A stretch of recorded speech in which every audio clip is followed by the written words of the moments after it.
Hello and very warm welcome to all of you. कैसे हैं आप सब? मैं आपका मेंटर और आप देख रहे हैं लर्न इंग्लिश विदाउट रूल्स का स्पेशल सेशन। आज का स्पेशल सेशन एक बार फिर से एरर स्पॉटिंग के मॉक टेस्ट पर आधारित है। जी हाँ, मैं यहाँ पर उपस्थित हो गया हूँ एरर स्पॉटिंग के मॉक टेस्ट 3 के साथ। इस सेट में भी 10 नए क्वेश्चन शामिल किए गए हैं और जैसा कि मैंने इसकी शुरुआत में ही आपसे प्रॉमिस किया है कि चाहे आप किसी भी लेवल के हैं, सुपर बिगनर्स हैं, इंटरमीडिएट हैं या एडवांस लेवल के, आप सबके लिए कुछ न कुछ जानकारी यहाँ से जरूर मिलेगी। इसलिए 10 क्वेश्चन बहुत इंपॉर्टेंट है। क्वेश्चन को उस तरीके से फ्रेम किया जाता है कि नई जानकारी आपको दी जा सके।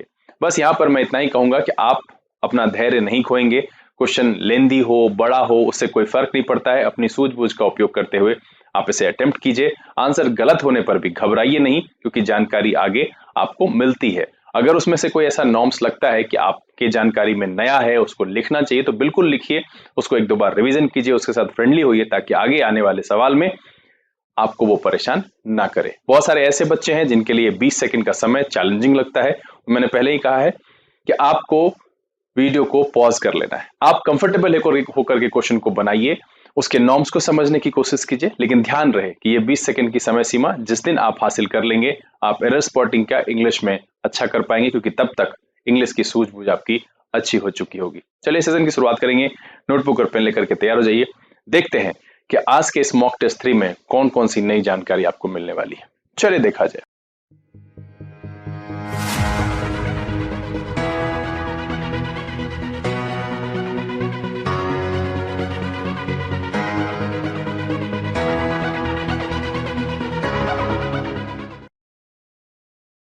आइए हम आज के सेशन की शुरुआत करते हैं और बारी बारी से इस मॉक टेस्ट 3 में लाए गए क्वेश्चन को आपके सामने रखते हैं। क्वेश्चन को अटेम्प्ट कीजिए, समय सीमा उतना ही है, 20 सेकंड। कम लगे तो वीडियो को पॉज कर लीजिएगा, अटेम्प्ट जरूर कीजिएगा। सेशन की शुरुआत करेंगे, लेकिन उससे पहले जो लोग इस चैनल पर नए हैं, चैनल को सब्सक्राइब कर लीजिए, बेल आइकन जरूर प्रेस कीजिएगा, ताकि यहाँ से अपलोड की गई वीडियोस की नोटिफिकेशन आपको मिले और आपका कोई भी सेशन मिस ना हो।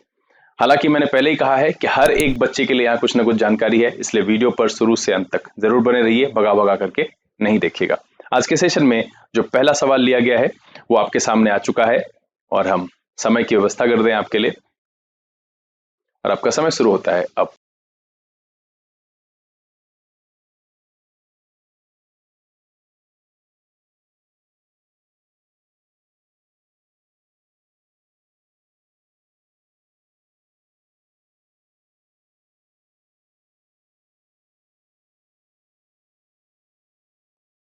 Times up. देखिए क्या कह रहा है, अ सेंस ऑफ विक्टिमाइजेशन। और विक्टिमाइजेशन का मतलब होता है अत्याचार। मैं साथ साथ में पहले ही आपको बोल चुका हूं कि जहां पर मुझसे संभव हो पाएगा, जितने भी नए वर्ड्स आते हैं मैं उसको बताता जाता हूं। आपके नोटबुक में जो ऊपर खाली हिस्सा होता है वहां पर आप उसे नोट डाउन जरूर करिए। बहुत सारे बच्चों को मन में गलतफहमी होती है कि मैं ये बात कहता हूं कि आप शब्दों को रट नहीं सकते हैं। जितना आप उसके साथ यूज करेंगे, उसके साथ कांटेक्ट में रहेंगे, उसके साथ फ्रेंडली होने की कोशिश करेंगे, वो लंबे समय तक टिकेगा। लेकिन उसके साथ फ्रेंडली कैसे होंगे, तो वो आपके आसपास दिखना चाहिए।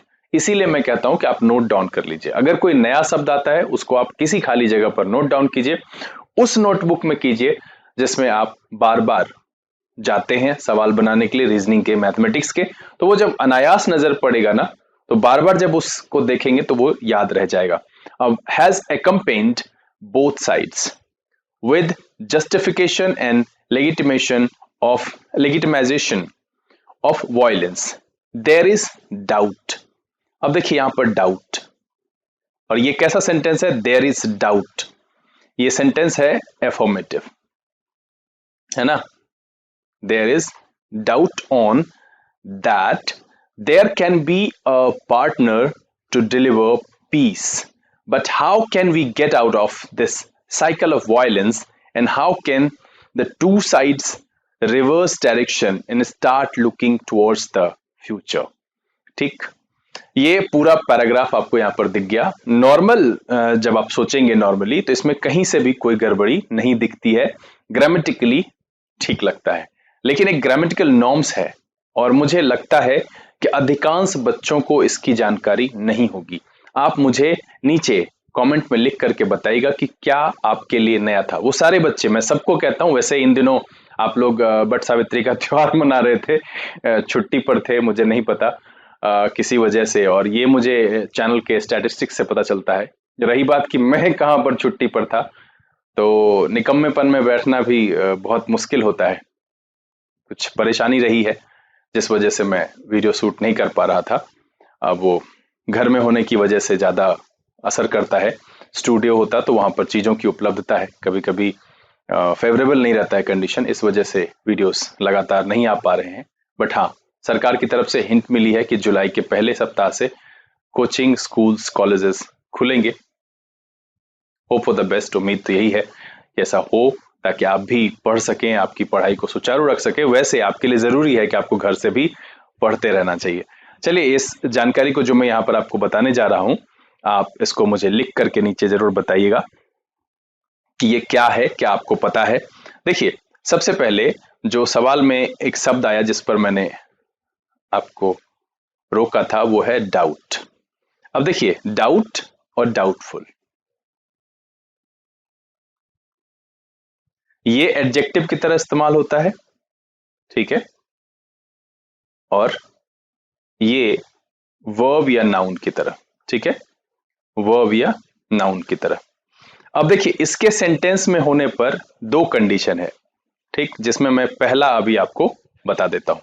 पहला कंडीशन क्या है कि अगर इसको हम एफर्मेटिव सेंटेंस में इस्तेमाल करते हैं, मतलब डाउट या डाउटफुल को अगर हम एफर्मेटिव सेंटेंस में इस्तेमाल करते हैं, तो आगे मुझे या तो इफ लगाना होता है या वेदर लगाना होता है, ठीक है, और दैट का प्रयोग नहीं करते, ठीक।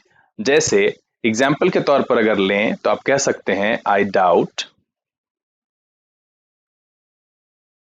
इफ और वेदर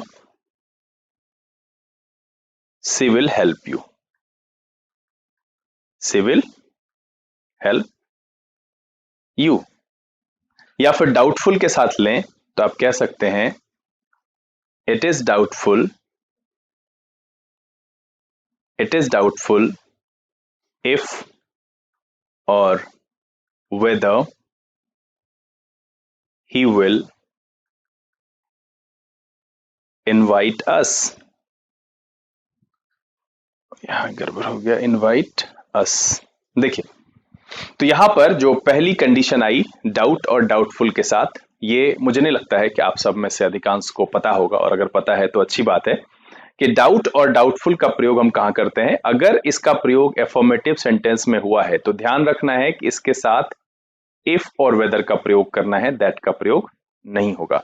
नीचे मैंने आपको एग्जाम्पल भी बताया कि आई डाउट इफ और whether she will help you, या फिर इट इज डाउटफुल इफ और वेदर ही विल इनवाइट अस। अब चलिए हम क्वेश्चन पे वापस आ जाते हैं। क्वेश्चन में क्या लिखा हुआ है कि there is doubt, that means कि सेंटेंस क्या है मेरा, एफर्मेटिव है, और यहां पर दैट का प्रयोग नहीं होना चाहिए, यहां होना चाहिए वेदर का या इफ का प्रयोग।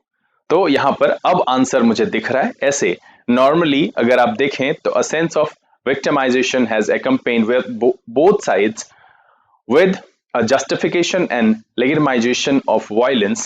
There is doubt on whether there can be a partner to deliver peace, but how can we get out of this cycle of violence, and how can the two sides reverse direction and start looking towards the future?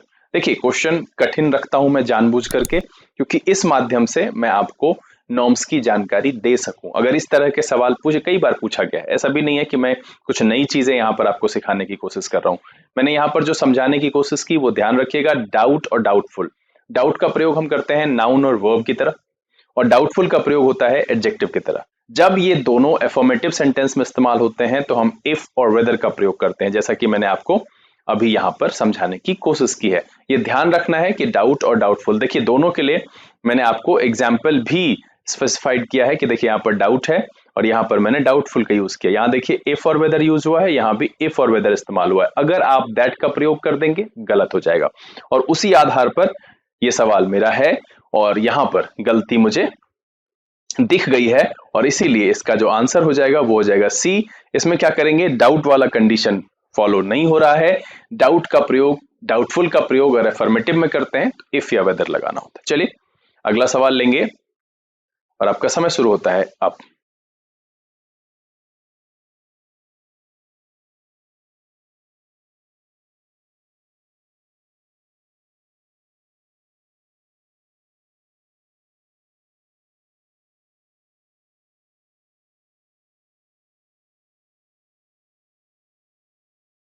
Times up.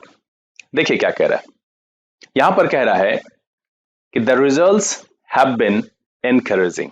ये sentence पूरा है, सही है, results plural है, इसके साथ have लगा, बिन लगा, एनकरेजिंग, सही है। The number of complaints have been increased, not because problems have gone up, but because citizens trust the government to resolve them. अब यहां पर एक जो जानकारी है वो है द नंबर ऑफ कंप्लेंट्स, मतलब है इधर भी नाउन है, बीच में प्रेपोजिशन है और यहां पर नाउन है। यहां दो जानकारी है जो मैं आपको दे दूं बारी बारी से। एक तो पहला जो नाउन प्रेपोजिशन नाउन वाला है वो कई बार नाउन या प्रोनाउन है ना, प्लस प्रेपोजिशन प्लस नाउन या pronoun plus preposition plus noun या प्रोनाउन, ऐसे करके जो मैंने बताया, इसके साथ जब वर्ब का प्रयोग करते हैं सिंगुलर या प्लूरल, वो पहले वाले नाउन या प्रोनाउन की वजह से होता है। मतलब है कि पहला वाला नाउन या प्रोनाउन अगर मेरा सिंगुलर है तो वर्ब भी सिंगुलर होगा। अब यहां पर जो दूसरी जानकारी है वो मैं आपके लिए रखता हूं, ये है द नंबर ऑफ, उसके बाद नाउन क्या होगा और उसके बाद वर्ब क्या होगा। तो वर्ब जो है वो पक्का है कि चूंकि ये एन पी और एन है तो ये इसके हिसाब से होगा। और ये जो है द लगा हुआ, ये एक प्रकार का डेफिनेट आर्टिकल है ना, डेफिनेट आर्टिकल है, तो इसका मतलब ये जो नंबर है ये नंबर डेफिनेट हो गया। ठीक है, यहां से एक तीसरी जानकारी मिलती है, वो क्या है वो मैं नीचे आपको स्टार में बता दूं। ये सारे पॉइंट्स सब पे सवाल पूछे जाते हैं, वो क्या है, definite weight measure amount distance, इस सब एटीसी लगा देते हैं। इसके बाद जो है वो वर्ब सिंगुलर होता है। दैट मीन्स कि ये definite weight measure amount distance ये सब सिंगुलर होते हैं, तो इसके साथ पक्का चल गया पता कि मुझे वर्ब सिंगुलर लगाने हैं। ठीक है, अब नाउन क्या होगा, तो ये जो ऑफ है ना, इसका प्रयोग हम हमेशा सिलेक्शन के लिए करते हैं, और जब मैंने लिखा है द नंबर तो इसका मतलब है सिलेक्शन के लिए, तो ये नाउन हमेशा प्लूरल होगा। ये ध्यान रखिएगा, ये कंसेप्ट बहुत इंपॉर्टेंट है। एक तो ऊपर वाला जो यहाँ पर ये मैंने बताया है, आपको ये ध्यान रखना चाहिए। ये जो मैंने आपको यहाँ पर बताया एनपीएन, ये बहुत ही इंपॉर्टेंट है। दूसरा सबसे अहम जानकारी आपके लिए ये है कि द नंबर ऑफ के बाद हमेशा नाउन प्लूरल होगा, वर्ब सिंगुलर होगा। इसका जो सेंस होता है द नंबर ऑफ, इसका मतलब होता है की संख्या। क्या होता है, की संख्या। अगर आप हिंदी में इसको जानना चाहते हैं तो इसका आप कह सकते हैं की संख्या। तो अब आगे हम जो लिखें द नंबर ऑफ स्टूडेंट्स लिखें तो मतलब है विद्यार्थियों की संख्या। तो यहां पर क्या होगा, ये ध्यान रखना है कि वर्ब सिंगुलर होता है ऐसी परिस्थिति में। अब आइए सवाल पर वापस आते हैं। तो कह रहा है कि द नंबर ऑफ कंप्लेंट्स, बिल्कुल यहां पर जो है वो नाउन प्लूरल लगा हुआ है, मुझे ये हैव नहीं लगाना है क्योंकि यहां पर वर्ब जो है वो सिंगुलर होना चाहिए। द नंबर ऑफ का कंसेप्ट मैंने बता दिया, इसके साथ और भी कंसेप्ट हैं, डाउट के साथ भी कंसेप्ट है, हम आगे बात करेंगे, आगे वो भी वो सवाल डाला गया है।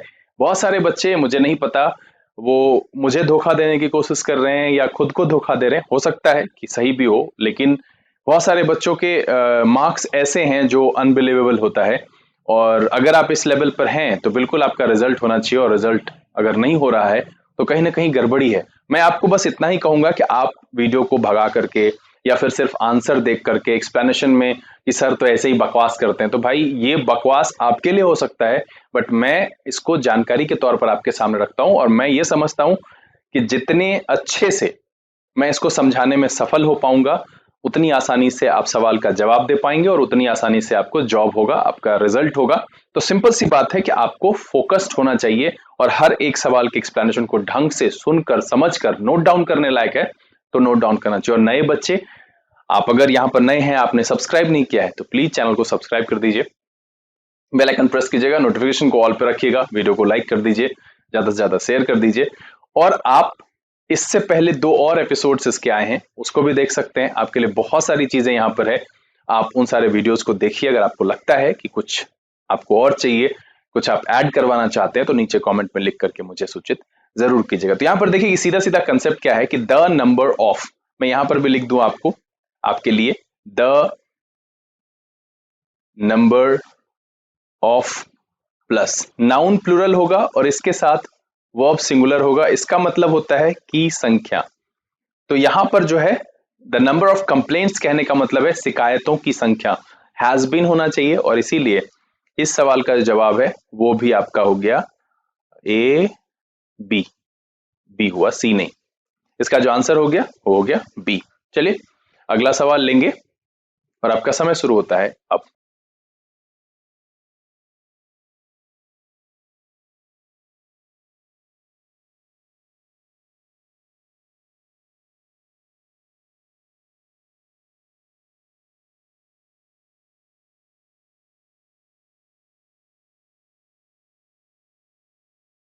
Times up. ये सवाल बहुत ही आसान है, कई बार मैंने बताया, और अभी तुरंत इस सवाल से पहले जो एक्सप्लेनेशन दिया है वहां पर भी मैंने बताया है, और मुझे उम्मीद है कि आप सब इसको सही किए होंगे। तो आप मुझे लिख करके इस पर्टिकुलर क्वेश्चन नंबर 23 के बारे में बताइए कि क्या आपका ये सही हुआ। क्योंकि देखिए क्या लिखा हुआ है, ONGC one of the largest listed company. यहीं पर गड़बड़ी दिख गई कि वन ऑफ का प्रयोग यहाँ पर सिलेक्शन के लिए हुआ है, ठीक है, ऑफ का प्रयोग यहाँ पर सिलेक्शन के लिए हुआ है। इसके बाद जो नाउन होता है वो प्लूरल होता है, तो यहां पर कंपनी नहीं होना चाहिए, मुझे दिख गया क्या होना चाहिए, कंपनीज, है ना, one of the listed companies. citing lack of powers in deciding upon the board's composition, including the appointment, independent directors, and board's evaluation, has sought exemption from the related regulations on corporate governance. तो यहाँ सीधा सा है कि normal सा concept था यहाँ पर। अभी तुरंत इस सवाल से पहले मैंने आपके लिए रखा सामने कि अगर ऑफ का प्रयोग सिलेक्शन के लिए हो रहा है तो इसमें जो है उसके बाद आने वाला नाउन हमेशा प्लूरल होता है। अब यहाँ पर देखिए सॉल्ट, ये जो है इसका मतलब होता है ढूंढा गया, ठीक है, तलाशा गया, क्या होता है, तलाशा गया। अब यहां पर देखिए एग्जाम्पशन का मतलब होता है छुटकारा, ठीक है, छूट या माफी। मुझे नहीं लगता इसमें और कोई वर्ड है। तो बस यहां पर जो ग्रामेटिकल कॉन्सेप्ट की बात मैंने की वो ये है कि ऑफ का प्रयोग सिलेक्शन के लिए अगर होता है, इन दैट केस ऑफ के बाद आने वाला नाउन या प्रोनाउन हमेशा प्लूरल होता है। दैट्स व्हाई इस सवाल का जो जवाब है वो है आपका ए। चलिए अगला सवाल लेंगे और आपका समय शुरू होता है अब।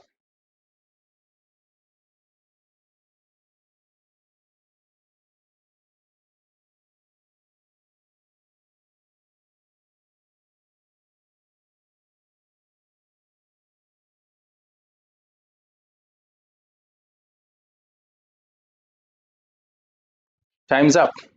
देखिए Sumit Agarwal, a shopper at the mall, said the last 2 months had been very long and stressful. यहां तक कोई गड़बड़ी नहीं है।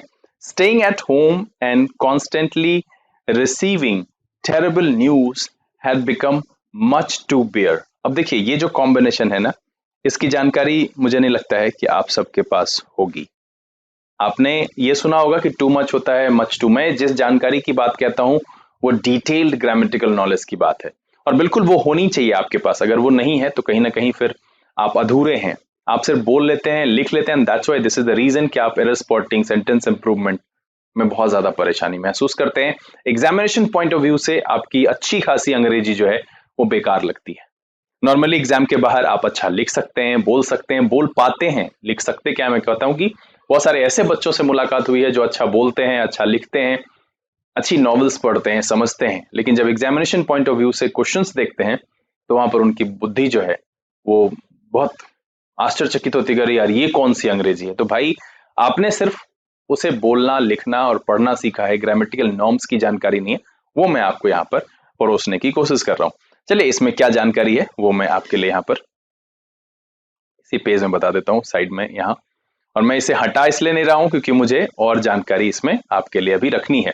तो देखिए सबसे पहली जानकारी जो है टू, ये एक एडवर्ब है, ठीक है, इसके साथ जो हम मच रख रहे हैं ये एक एडजेक्टिव है, और इसके बाद नाउन आना चाहिए। ये फिक्स है कि टू अगर एडवर्ब पहले लिखा गया है तो वो एक एडजेक्टिव को क्वालिफाई करेगा, टू मच, और उसके बाद जो है नाउन रखेंगे। एग्जाम्पल के तौर पर अगर आप लिखें तो कह सकते हैं टू मच पेन, है ना, टू मच पेन। उसके बाद कह सकते हैं टू मच हार्म, मतलब है कि आगे आपको एक नाउन रखना होगा, इस तरीके से ध्यान रखना है। अब इसका कॉम्बिनेशन नंबर 2 जो है, वो जो क्वेश्चन में लिखा हुआ है कि आप मच लिखिएगा, इस केस में ये मच एडवर्ब की तरह काम करेगा। इसके आगे फिर एक टू लगा रहे हैं हम, तो ये भी एडवर्ब की तरह ही काम करेगा, तो इसके आगे मुझे एडजेक्टिव लगाना पड़ेगा। तो मतलब है कि अगर हम इसका एग्जाम्पल लें तो हम लिख सकते हैं मच टू पेनफुल। ठीक है, ऐसा नहीं है कि बहुत सारे बच्चों को ये लगा होगा कि ये प्रयोग नहीं होता है, ऐसा बिल्कुल नहीं है। ये सोचना नहीं है कि भाई ऐसा नहीं होता है, होता है। टू मच और मच टू दोनों होता है, डिफरेंस क्या है ये समझ लीजिए। ठीक है, अगर हम टू मच लिख रहे हैं तो उसके आगे जो है मुझे नाउन लिखना है। ठीक है, और अगर हम मच टू लिख रहे हैं तो उसके बाद मुझे एडजेक्टिव लिखना है। देखिए मैंने पेनफुल और हार्मफुल लिखा जो कि एडजेक्टिव है, तो मच टू पेनफुल और मच टू हार्मफुल। अब हम सवाल पर वापस आते हैं और अब देखते हैं कि हमारे सवाल में क्या है। तो यहां पर जो ये 2+V1 लगा हुआ है, ये आपका नाउन इक्विवेलेंट है। क्या है? Noun equivalent. और नाउन इक्विवेलेंट है, इसका मतलब है कि मुझे इसके बाद एडजेक्टिव चाहिए था, तो वो नहीं होगा। हम इसके क्रम को पलट लेंगे, टू मच टू बेयर, तब जाकर के ये सही होगा। देखिए आप सबका हो सकता है कि आंसर सही हुआ हो, आपने पढ़ करके आपको ये लगा हो कि भाई यहां पर इस तरीके का कॉम्बिनेशन गलत है, ऐसे नहीं लिखते हैं, हमने ऐसे कभी नहीं पढ़ा है। नहीं पढ़ा है तो जान लीजिए कि मच टू भी होता है और टू मच भी होता है। ध्यान ये रखना है कि जब हम टू मच का प्रयोग करते हैं हम उसके बाद नाउन का इस्तेमाल करते हैं, और जब मच टू का प्रयोग करते हैं तो उसके बाद हम एडजेक्टिव का प्रयोग करते हैं। चूंकि मेरे सेंटेंस में दिया गया ये टू बेयर नाउन इक्विवेलेंट है, दैट्स व्हाई हम कॉम्बिनेशन को पलट लेंगे, क्या करेंगे? Too much to bear.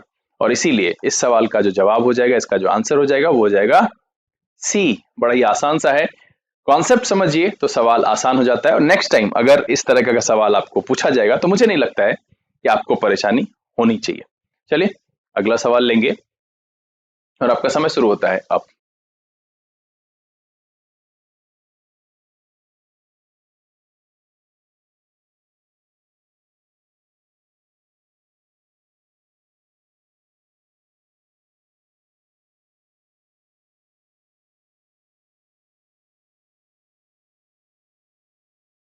Times up.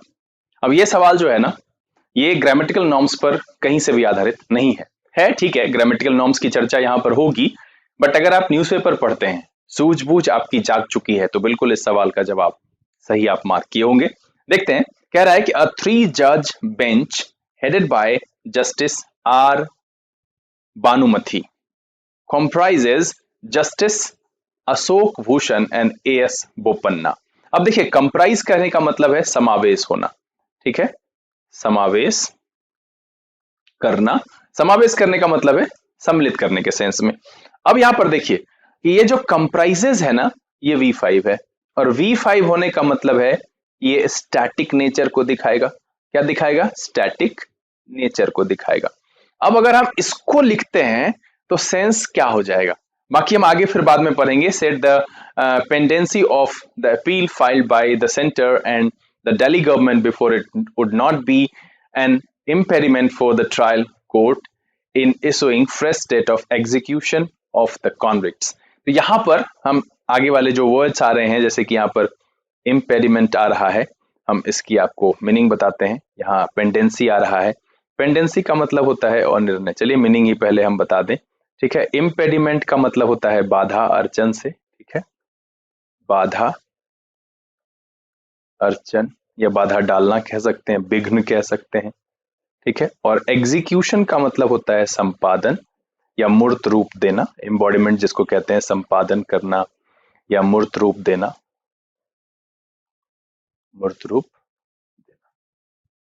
तो यहां पर अब हम ऊपर देखते हैं, कह रहा है कि अ 3 जज bench headed by justice R Banumathi comprises justice Ashok Bhushan and AS Bopanna. अब देखिए कि अगर हम कॉम्प्राइजेस रहने देते हैं, ग्रामेटिकली ये ठीक लग रहा है, बट सेंस वाइज ये गड़बड़ क्या हो जा रहा है कि अगर हम इसको रहने देते हैं तो कहने का मतलब है कि ये जो 3 जज का बेंच है, जिसमें जो हेड हैं वो आर बानुमथी हैं, उसके साथ हमेशा ये स्टैटिक नेचर में अशोक भूषण और एएस बोपन्ना उसमें शामिल होते हैं।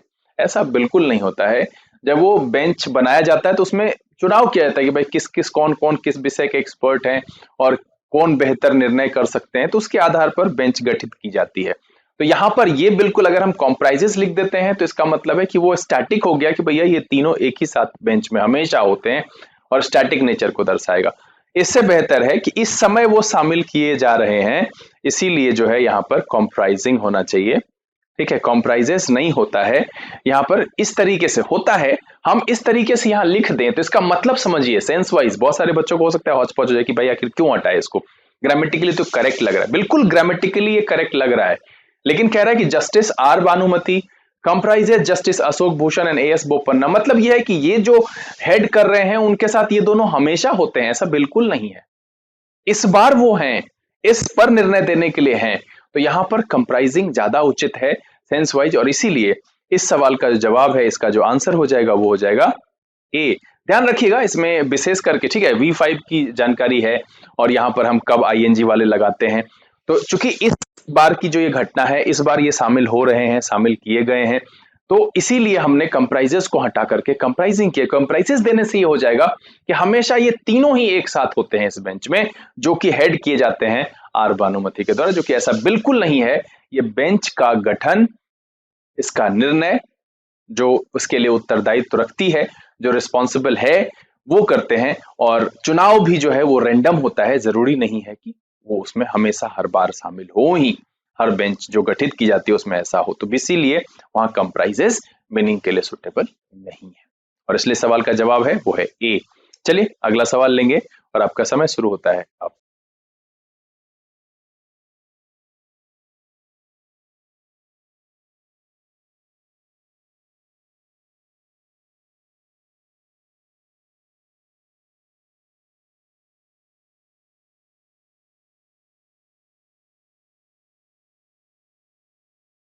Times up. देखिए कह रहा है a series of women's entrepreneurship development programmes launched by Jaipur based research institution has helped a number of women. अब यहाँ अ नंबर है ना, अभी मैंने आपको एक जानकारी दी है, उसी में ये एक एक्सटेंशन है, जरा इसको देखते हैं। देखिए यहाँ जो दूसरी जानकारी इसमें शामिल करनी थी मुझे, वो दूसरी जानकारी ये है कि अगर इसी जगह पर अ नंबर लिखा हुआ है, उसके बाद ऑफ लिखा हुआ है, फिर नाउन लिखा हुआ है और फिर मुझे वर्ब यूज करना है, तो हम क्या करेंगे? तो ये अ जो है ये इंडेफिनिट आर्टिकल है। ठीक है, क्या है? इंडेफिनिट आर्टिकल है। इसका मतलब जो है ये इंडेफिनिट नंबर हो गया, इसीलिए नाउन तो प्लुरल होगा ही ऑफ की वजह से, और वर्ब भी प्लुरल होगा। और इसका जो सेंस आ जाता है वो आ जाता है बहुत के सेंस में। क्या आता है? बहुत के सेंस में। की संख्या नहीं, अ नंबर हो जाए इसका मतलब हो जाता है बहुत। ठीक है, तो यहां ध्यान रखना है कि द नंबर के साथ ऑफ लगा हुआ है तो noun plural, verb singular. The singular, a plural, दोनों कंडीशन में नाउन प्लुरल ही होगा, ऑफ की वजह से, सिलेक्शन की वजह से। The number of noun plural, a number of noun plural. The number of में नाउन प्लुरल के बाद वर्ब सिंगुलर, और अ नंबर ऑफ में नाउन प्लुरल के बाद वर्ब भी प्लुरल। चलिए सवाल पर हम वापस आते हैं। यहां पर क्या कह रहा है कि अ नंबर ऑफ, ये वुमेन नहीं, वुमेन होना चाहिए, यहां पर en होना चाहिए। इन राजस्थान ओवरकम्स नहीं होना चाहिए, ओवरकम, है ना, बैरियर्स टू बिजनेस क्रिएशन। और इसीलिए यहां पर सीधा सा दिख गया मुझे कि ये ध्यान में रखना है कि उस पिछले सवाल में मैंने द नंबर का बताया था, यहां पर देख लीजिए मैं फिर से लिख दे रहा हूं, अ नंबर, इसके साथ ऑफ, इसके साथ नाउन हमेशा प्लुरल करेंगे, and in that case verb भी प्लुरल होगा, और इसका मतलब होता है बहुत। ध्यान रखिएगा, अ नंबर ऑफ वुमेन और ओवरकम होना चाहिए, इसीलिए इस सवाल का जवाब है वो हो गया आपका सी। चलिए अगला सवाल लेंगे और आपका समय शुरू होता है अब।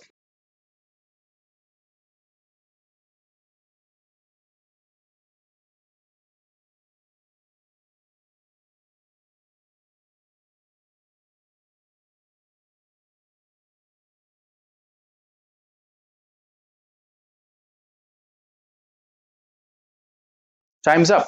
देखिए क्या कह रहा है कि during the Diwali period messages attributed to deputy chief minister Nitin Patel and minister of state of health.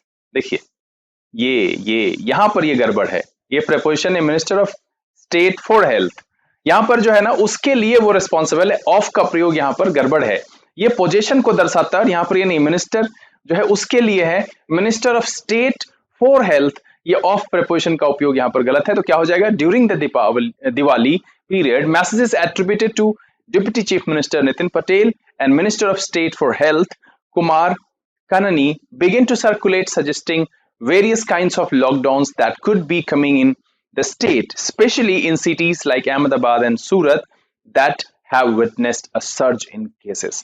और यहाँ पर सीधा सा है कि आप समझिए कि ये जो preposition है इसमें जो है गड़बड़ी है, ये ऑफ यहाँ पर उचित नहीं है और इसीलिए इसका जो जवाब है वो हो जाएगा आपका बी।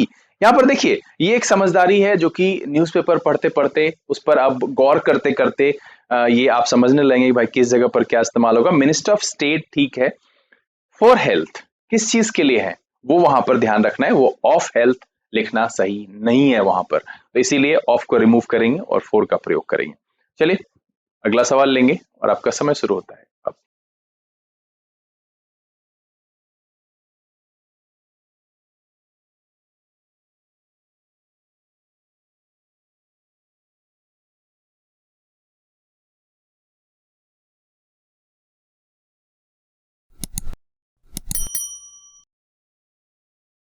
Times up. देखिए क्या कह रहा है, कह रहा है कि देयर इज नो डाउट। अब यहां पर अभी मैंने डाउट का एक कंसेप्ट आपको समझाया, उसमें एफर्मेटिव था। चलिए हम इसमें दूसरी जानकारी जोड़ देते हैं आपके साथ। दूसरी जानकारी है ये कि अगर डाउट का प्रयोग सेंटेंस में हुआ, डाउटफुल का प्रयोग सेंटेंस में हुआ और वो सेंटेंस या तो नेगेटिव है या इंटेरोगेटिव है, ध्यान रखिएगा बहुत ही इंपॉर्टेंट जानकारी है ये, और आप सब मुझे लिख करके बताइए कि क्या ये आपको पता था। सही सही, बहुत सारे बच्चे हाँ हाँ पेट में था, मुंह में नहीं आ रहा था, समझ रहे थे, पढ़े हुए थे। ये एक्सक्यूजेस नहीं दीजिए, आपको नहीं पता है तो ना बोलना सीखिए, तब आप सीख पाएंगे। इस भ्रम में खुद को मत रखिए कि हाँ मुझे आता है, थोड़ा बहुत देख लेंगे तो कर लेंगे। भाई देख लेंगे नहीं, वो नहीं होता है, सीख लो ताकि हमेशा कर पाओ। तो यहां पर क्या होगा कि ऐसी परिस्थिति में हम दैट का प्रयोग करते हैं, इफ या वेदर का प्रयोग नहीं करते हैं। ये ध्यान रखना है कि इफ या वेदर का प्रयोग नहीं होता है, दैट का प्रयोग होता है। एग्जाम्पल के लिए हम दो यहां पर रख देते हैं, आई डोंट डाउट, डोंट छूट गया, I don't doubt that he will come out notorious. ठीक है, और दूसरा एग्जाम्पल रखते हैं, is Rohan doubtful that his friends will help him।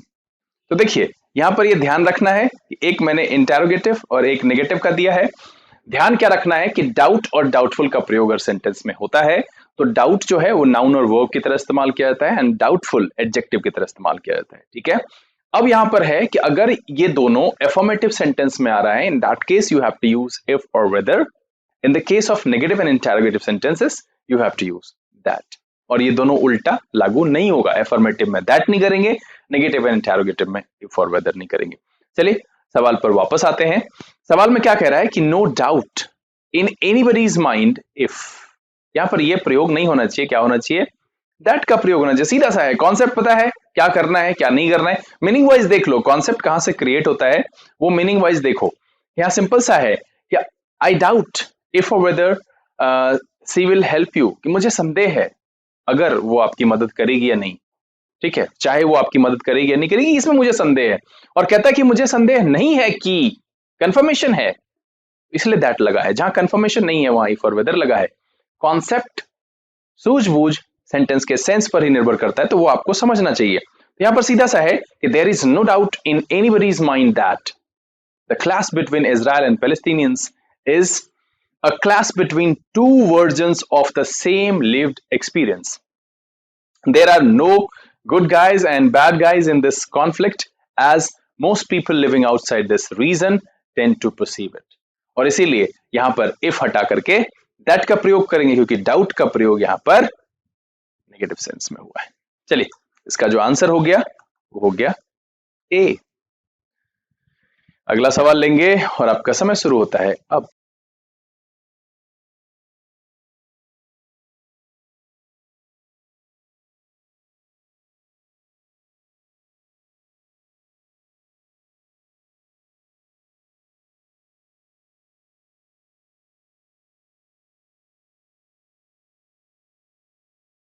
Times up. देखिए क्या कह रहा है। The Prime Minister Narendra Modi Saturday chaired a meeting to review the ongoing COVID-19 pandemic situation in the country and suggested developing a vaccine delivery system on the lines of conduct of polls and disaster management while involving all levels of government and citizen group। बिल्कुल यहाँ पर कोई भी गड़बड़ी नहीं है। Prime minister Narendra Modi Saturday chaired a meeting, past and suggested, past, ठीक है। तो बिल्कुल यहाँ पर कोई भी गड़बड़ी नहीं। Prime minister Narendra Modi Saturday chaired a meeting to review, देखिए वी प्लस ये नाउन की तरह 2+V1 द ऑनगोइंग कोविड-19 pandemic situation in the country and suggested. यहां तक एक सेंटेंस है, दूसरा इसमें जोड़ा, तो यहीं पर चेयर्ड के बाद and suggested developing a vaccine delivery system on the lines of conduct of polls and disaster management while involving all levels of government and citizen groups. यहाँ पर कोई भी गड़बड़ी नहीं है, इसलिए इसका जो आंसर है वो है no error and the option is E. मुझे लगता है अधिकांश लोग अभी भी नो एरर मार्क करने में हिचकिचाते हैं, बट ये तब डेवलप होगा जब आप खुद पर भरोसा करेंगे, आपको ये लगेगा कि हाँ ये सही है, मुझे करना चाहिए, सेंटेंस में बिल्कुल कोई गड़बड़ी नहीं है। और ये तब आएगा जब आप न्यूज़पेपर रीडिंग करते हैं, वीडियो को शुरू से अंत तक देखते हैं, हर एक जो कॉन्सेप्ट है जो मैं आपसे डिस्कस करता हूँ वो आप ढंग से समझने की कोशिश करते हैं। इस दौरान अगर आपको कोई भी परेशानी होती है, मुझे नीचे कमेंट में लिख करके बताइए, हम कोशिश करेंगे कि जल्द से जल्द उसका निदान आप तक लेकर के उपस्थित हो। चलिए, आज के सेशन का जो आखिरी सवाल है वो आपके सामने रखते हैं। आपका समय शुरू होता है अब।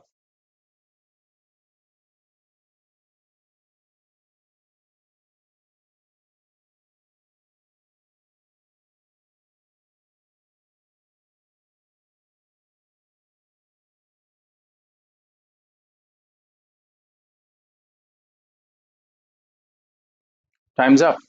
ये एक ऐसा सवाल है ना जो मुझे लगता है कि सब लोगों को नो एरर लगेगा, या इसमें क्या गड़बड़ी आप ढूंढे हैं वो मुझे लिख करके बताइएगा जरूर। यहाँ पर क्या कह रहा है कि according to him the reason he was made to switch sides was because he got over 400 votes in the 2016 assembly election on account of spoiled the opportunity of BJP state president K Surendran's victory। अब यहाँ पर अगर आपको concept नहीं पता है तो हो सकता है कि ये सेंटेंस आपको ठीक लगे या इसमें आप कुछ अजीब सा ढूंढें। तो चलिए हम पहले आपका कंसेप्ट क्लियर कर दें। तो देखिए, इसको हटाने से पहले मैं एक बार क्लियर कर दूं, फिर से एक बार दोहरा देता हूं कि डाउट या डाउटफुल अगर आपके सेंटेंस में इस्तेमाल किया गया है, डाउट का इस्तेमाल नाउन या वर्ब की तरह होगा, ये ध्यान रखिएगा, और डाउटफुल का प्रयोग एडजेक्टिव की तरह होगा। अगर किया गया है तो आपको क्या चेक करना है कि सेंटेंस आपका अफर्मेटिव है या सेंटेंस नेगेटिव है या सेंटेंस इंटेरोगेटिव है। सेंटेंस आपका अफर्मेटिव है, इन दैट केस आपको ये चेक करना होगा इफ या वेदर यूज हुआ है या नहीं। अगर दैट का प्रयोग हुआ है तो गलत है। और अगर सेंटेंस नेगेटिव या इंटेरोगेटिव है, इन दैट केस आपको ये चेक करना है कि दैट का प्रयोग हुआ है या नहीं, इफ या वेदर गलत है। चलिए, जो अगली जानकारी मैं आपके लिए इसमें लेकर के आया हूं वो है द रीजन या द रीजन वाई। और मेरे बच्चों ने इसको पढ़ा होगा कि इसको मैं बताया हूं क्लासरूम में, ठीक है, मैं इसको डिस्कस किया हूं, डाउट वाले को भी डिस्कस किया हूं, तो आप लोग जो मेरे स्टूडेंट्स रहे हैं ऑफलाइन क्लास के वो मुझे बताएंगे जरूर कि क्या ये आपके जहन में था। तो द रीजन और द रीजन वाई जब इस्तेमाल होता है तो आगे हम दैट का प्रयोग करते हैं, ठीक है। एग्जाम्पल के तौर पर 2-3 मैं यहां पर रख देता हूं। The reason for her absence is that she is ill। देखिए, दूसरा the reason why Roma is absent is that